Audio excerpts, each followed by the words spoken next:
เตือนภัยเต้นในหลังห้านเวทีหมอลำมันบ่ปลอดภัยสำหรับสาวๆอีกต่อไปเรื่องนี้เกิดขึ้น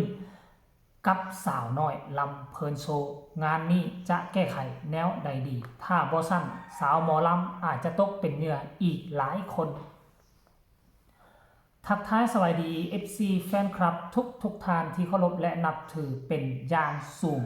เรื่องตื่นตระหนกตกใจเกิดขึ้นอีกแล้วกับวงหมอลำดังท่านผู้ชม FC แฟนคลับมันเกิดขึ้นเป็นเหตุการณ์ครั้งที่3ซ้ำๆกันอีกแล้วเหตุการณ์แรกศิลปินโดนขโมยเงินมาลัยเหตุการณ์ที่2มีคนพยายามบุกเข้าไปในเต้นของมิวนางยักษ์จนได้ดึงกระชากรากถูกันอยู่ในเต้นว่าจนออกมากาวขาดมือวานนี่และมือก่อนนั่นและล่าสุดค่ำคืนมือวานนี่ที่ผ่านมาสดฮ้อนศิลปินหมอลำสาวคนนี้ถือคนบุกเข้าเต้นอีกแล้วท่านผู้ชมเอ้ยดึกดื่นเขาฮิตซิปและนอนอยู่ในเต้นอยู่ก็มาเปิดผ้าม่านกั้งเข้าไปบาดเขาจับได้แล้วมากล่าวหาว่าแนวนั้นและแนวนี้มาเฮ็ดนั่นเฮ็ดนี่ท่านผู้ชม FC แฟนคลับปัจจุบันนี่นะเมื่อก่อนคันถ้าเกิดเหตุการณ์แบบนี้นะมันจะโด่งจะดังทั่วสังคมหมอลำเป็นเรื่องที่สำคัญที่สุดมาตกใส่ปีนี้มันคือเกิดปัญหาคือค่ายก็ว่าเป็นเรื่องธรรมดาแล้วมันเกิดขึ้นงานต่องานเลยแม้บัดเนี่ยสมัยก่อนคันเกิดมางานนึงมีการประชุมกันมีการกวดขันกวดกาห้ามคนนอกเข้ามาต้องได้กวดขา FC แฟนคลับของตนเองให้มันดีโอ้โหท่านผู้ชม FC แฟนคลับแล้วเกิดนะส่วนใหญ่เกิดขึ้นกับแต่ศิลปินผู้หญิงเกิดขึ้นอยู่แต่เต้นของผู้หญิงบ่ไปเกิดอยู่เต้นของผู้ชายนั่นหมายความว่าจังใด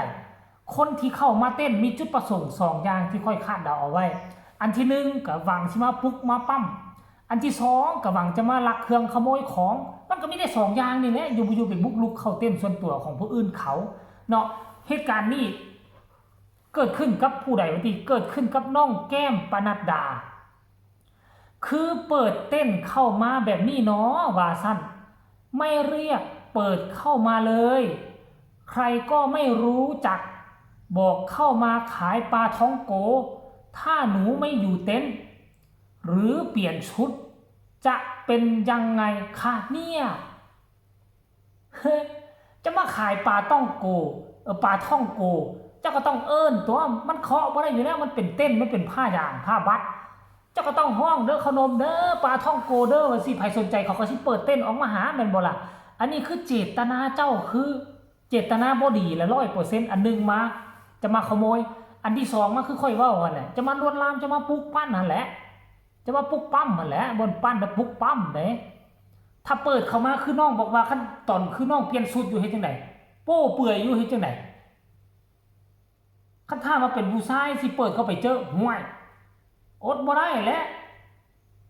ดีที่สุดก็คือจะเฮ็ดเอาได้ดีสมัยก่อนน่ะคือวงหนึ่งของสาวน้อยเพชรบ้านแพงก็เคยเกิดมาเทื่อนึงก็ถูกจัดการแล้วและปีกายนี่อยู่สาวน้อยลำเพิ่นโชว์นี่ก็เกิดเทื่อนึงจนว่าจับได้ไล่ทันคนนั้นก็คือเป็นกระเทยปลอมตัวเป็น FC พอสุดท้ายลักโทรศัพท์เข้าไปแล้วก็คิดว่าจะมีมาตรการดีกว่านี้ว่าซั่นเด้ดีที่สุดคือหาหมู่หาเพื่อนหาอ้ายหาน้องมาอยู่นำดีที่สุดเนาะบ่ว่าจะเป็นศิลปินหญิงศิลปินชายต้องให้ญาติพี่น้องหรือว่าอ้ายไอ้น้องมาอยู่นำอย่างน้อยคนนึงมานอนเฝ้าเต้นร่วมนำกันคันท่าบ่ซั่นเด้อเจ้าก็ขึ้นเวทีเจ้าก็ปะเต้นไว้แล้วสิอาศัยให้แดนเซอร์คนนั้นสิอาศัยให้พี่น้องคนนี้เบิ่งมันเป็นไปบ่ได้ต่างคนต่างมีภาระหน้าที่เป็นของตนเองต่างคนต่างเฝ้าเต้นของตนเองอยู่แล้วบางครั้งก็ทั้งเฝ้าเต้นทั้งเฮ็ดเวียกไปนำมันมีโอกาสสิไปเบิ่งให้กันได้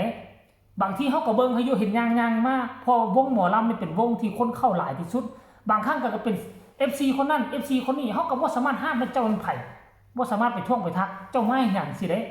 มันจะไปละร่วมเรื่องส่วนตัวของผู้อื่นเขาเพราะฉะนั้นแล้วระวังโตไผโตมันเอาไว้ให้ดีก่อแล้วกันท่านผู้ชม FC แฟนคลับโอ้โหแบบนี้นะเดี๋ยวเขาสิไปอ่านคอมเมนต์เบิ่งว่า FC แฟนคลับจะ ประกอบความคิดความเห็นคือไหนหลังจากที่น้องออกมาโพสต์แล้วน้องก็มาเขียนอยู่ในใต้คอมเมนต์ว่าขอบคุณทุกความห่วงใยนะคะหนูไม่เป็นอะไรค่ะตอนนี้ปกติดีมากๆถือว่าเป็นบทเรียนใหม่เลยค่ะแล้วก็มีคนมาตอบมีคนมาคอมเมนต์ว่านี่บอกว่าโอนได้ไหมคะนางบอกว่าขั้นต่ำ5 ถุงแล้วก็ต่อนางว่าหนูไม่มีเงินสดค่ะนางก็เลยว่างั้นโอนได้เลยจ้าลูกเดี๋ยวแม่จะพิเศษให้หนู20 บาทต่อถุงแล้วพอกำลังจะโอนนางยื่นมาอีกถุงแล้วก็กลายเป็นต้องซื้อ2 ถุงว่าสั้นโอ้อันนี้หมายความว่าโอ้เป็นผู้หญิงว่าสั้นเด้เนี่ยอันนี้ก็เป็นคนในวงเดียวกันนี่ละก็เบิ่งกันนะจะมาซื้อแย่คักว่าสั้นต้องมีคนเฝ้าเต็นท์นะลูกไว้ใจไม่ได้ทั้งคนนอกคนในเมื่อวานก็วง2เข้าเต็นท์น้องหมิวระวังกันหน่อยโอ้แก้มปนัดดาอยู่วงหนึ่งบ่ขออภัยเด้อเข้าใจผิดไม่ใช่คนในวงห้ามเข้าดีกว่าไหมอันตรายแท้เนาะดูแลตัวเองดีๆเด้อลูกว่าซันเดย์คนนี้บอกว่ายิ่งนะช่วงเวลาที่ออกไปร้องเพลงหน้าเวทีทุกคนก็จะพากันไปมอบรางวัลให้กับเราช่วงเวลานั้นยิ่งอันตรายต้องมีคนเฝ้าเต็นท์ตลอดเวลาหรือว่าทางวงจะจ้างการบอกขนาดวงหมอลำไยยังเกิดขึ้นแบบนี้ต้องระมัดระวังตัวเองให้มากๆนะลูกเพราะแบบนี้แหละครับเงินถึงพากันหายอันนี้ค่อยเข้าใจเลยท่านผู้ชมขั้นก่อนแล้วนี่ว่าน้องบ่อยู่เราเปิดเข้าไปเห็นมาลัยห้อยอับซาบอยู่หั่นค่อยคิดว่าบ่เหลือเคสนี้กับบ่เหลือแล้วทั้งวงมีการ acting จังไดทั้งวงออกมาตรการคือแนวใดคันถ้าว่าเจอแล้วนี่เลยรีบไปแจ้งทั้งวงให้ผู้จัดการวงมาโอ้มาลงห้ามเฮ็ดพฤติกรรมแบบนี้เป็นอันขาดถ้าบ่ซั่นยาสู้เข้าหลังเวทีเป็นอันขาดถ้าเว้าแนวนี้กับคนที่มาขายขนมมันก็คงจะเป็นการดีคันถ้าบ่ acting หยังบ่เว้าหยังเลยออกมาโพสแบบนี้เดี๋ยวมันก็เฮ็ดใหม่เจอพวงมาลัยหลักแสนหลักล้านบ่เหลือเอาท่านผู้ชม FC แฟนคลับก็เอามาฝากมาต้อนเป็นคติเตือนใจให้กับสาวหมอลำทุกวงก็แล้วกันต้องระมัดระวังเดี๋ยวทรัพย์สินของมีค่าจะหายไปคันท่านั้นปล่อยให้เป็นแบบนี้อยู่สำหรับคลิปนี้ก็ขอฝากฝังเอาไว้สำนี้ก็แล้วกันพบพ่อกันใหม่ในคลิปหน้าสบายดี